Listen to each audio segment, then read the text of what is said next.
প্রেরিতদের কার্যবিবরণ অধ্যায় ১।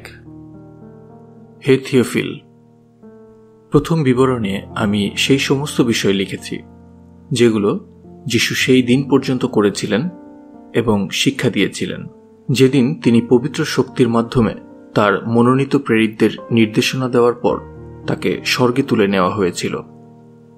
তিনি কষ্ট ভোগ করার পর বিভিন্ন স্পষ্ট প্রমাণের দ্বারা তাদের দেখিয়েছিলেন যে তিনি জীবিত। তিনি 40 দিন ধরে তাদের দেখা দিয়েছিলেন এবং তাদের কাছে ঈশ্বরের রাজ্য সম্বন্ধে কথা বলেছিলেন। তাদের সঙ্গে মিলিত হয়ে তিনি তাদের এই আদেশ দিয়েছিলেন, তোমরা জেরুসালেম থেকে চলে যেও না, বরং পিতার সেই প্রতিজ্ঞাত দানের জন্য অপেক্ষা করো, যে দানের বিষয়ে তোমরা আমার কাছ থেকে শুনেছ। কারণ যোহন জলে বাপ্তিস্ম দিতেন ঠিকই, কিন্তু শীঘ্রই তোমরা পবিত্র শক্তিতে বাপ্তায়জিত হবে।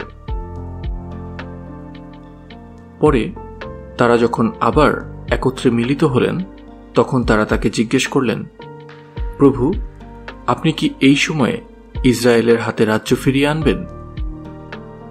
তিনি তাদের বললেন, পিতা যে সময় ও কাল নিজের অধীনে রেখেছেন তা তোমাদের জানার বিষয় নয়, কিন্তু তোমাদের উপর পবিত্র শক্তি আসার পর তোমরা শক্তি লাভ করবে, আর তোমরা জেরুসালেমে, সমস্ত জিহুদিয়া ও সমরিয়ায় এবং পৃথিবীর প্রান্ত পর্যন্ত আমার বিষয়ে সাক্ষ্য দেবে। এই সমস্ত কথা বলার পর তারা তার দিকে তাকিয়ে থাকতে থাকতেই তাকে স্বর্গে তুলে নেওয়া হলো এবং একটা মেঘ এসে তাকে ঢেকে দিল। পরে তারা তাকে আর দেখতে পেলেন না। তিনি স্বর্গে উঠে যাওয়ার সময় তারা যখন আকাশের দিকে তাকিয়েছিলেন, তখন হঠাৎ সাদা কাপড় পরা দুজন পুরুষ এসে তাদের পাশে দাঁড়ালেন এবং বললেন, হে গালিলের লোকেরা, তোমরা দাঁড়িয়ে আকাশের দিকে তাকিয়ে আছো কেন? এই যে যিশু, যাকে তোমাদের কাছ থেকে স্বর্গে তুলে নেওয়া হলো, তাকে তোমরা যেভাবে স্বর্গে যেতে দেখলে, সেভাবেই তিনি আসবেন। পরে তারা জৈতুন পর্বত থেকে জেরুসালেমে ফিরে এলেন। এই পর্বত জেরুসালেমের কাছেই অবস্থিত, দূরত্ব মাত্র 1 বিশ্রামবারের পথ। জেরুসালেমে পৌঁছে তারা সেই সময় যেখানে থাকছিলেন সেই উপরের ঘরে গেলেন।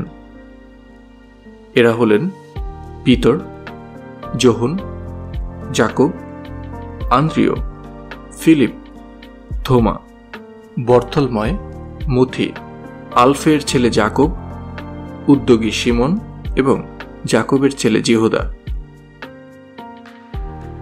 তারা এবং তাদের সঙ্গে কয়েকজন মহিলা, যিশুর ভাইয়েরা এবং তার মা মরিয়ম, সকলে একত্রে মিলিত হয়ে ক্রমাগত এক মনা হয়ে প্রার্থনা করতেন। এভাবে মিলিত হয়ে প্রার্থনা করার সময় একদিন পিতর ভাইদের মাঝে উঠে দাঁড়ালেন। সব মিলিয়ে লোকদের সংখ্যা ছিল প্রায় 120 জন, এবং বললেন, ভাইরা, পবিত্র শক্তি দাউদের মাধ্যমে জিহুদার বিষয়ে যে ভাববাণী বলেছিল, শাস্ত্রের সেই কথাগুলো পরিপূর্ণ হওয়া প্রয়োজন ছিল। এই জিহুদাই সেই লোকদের পথ দেখিয়ে নিয়ে এসেছিল যারা যিশুকে গ্রেপ্তার করেছিল, কারণ সে আমাদেরই একজন ছিল, আর তাকেও এই পরিচর্যায় অংশ নেওয়ার জন্য মনোনীত করা হয়েছিল। পরে এই ব্যক্তি তার মন্দ কাজের বেতন দিয়ে একটা জমি কিনেছিল, আর সে পড়ে গিয়ে তার পেট ফেটে গিয়েছিল এবং নাড়িভুড়ি বেরিয়ে পড়েছিল। জেরুসালেমের সমস্ত লোক এই বিষয়টা জানতে পারে, আর তাই এই জমিকে তাদের ভাষায় হকলদামা অর্থাৎ রক্তক্ষেত্র বলা হয়। কারণ গীতসংগীতা বইয়ে লেখা আছে, তার বাসস্থান জনশূন্য হয়ে পড়ুক, আর সেখানে কেউ বাস না করুক, এবং তার অধ্যক্ষ পদ অন্য কেউ গ্রহণ করুক। তাই আমাদের সেই ব্যক্তিদের মধ্য থেকে একজনকে মনোনীত করতে হবে, যারা আমাদের মাঝে প্রভু যিশু পরিচর্যা চালিয়ে যাওয়ার সময় সব সময় আমাদের সঙ্গে সঙ্গে ছিলেন, যে পরিচর্যা তিনি যোহনের দ্বারা বাপ্তিস্ম নেওয়ার দিন থেকে শুরু করে তাকে স্বর্গে তুলে নেওয়ার আগে পর্যন্ত চালিয়ে গিয়েছিলেন। আর আমাদের মতো তাকেও যিশুর পুনরুত্থানের সাক্ষী হতে হবে। তখন তারা দুজন ব্যক্তির নাম প্রস্তাব করলেন, বারসবা নামে পরিচিত যোসেফ, যাকে জুষ্ট বলেও ডাকা হয়, এবং মত্তথিয়।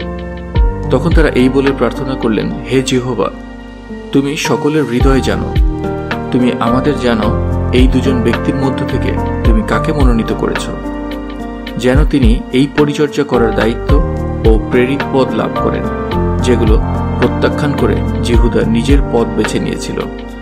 পরে তারা সেই দুজনের নামে ঘুঁটি চাললেন এবং তাতে মত্তথিয়ের নাম উঠল, আর তিনি সেই 11 জন প্রেরিতের সঙ্গে যুক্ত হলেন।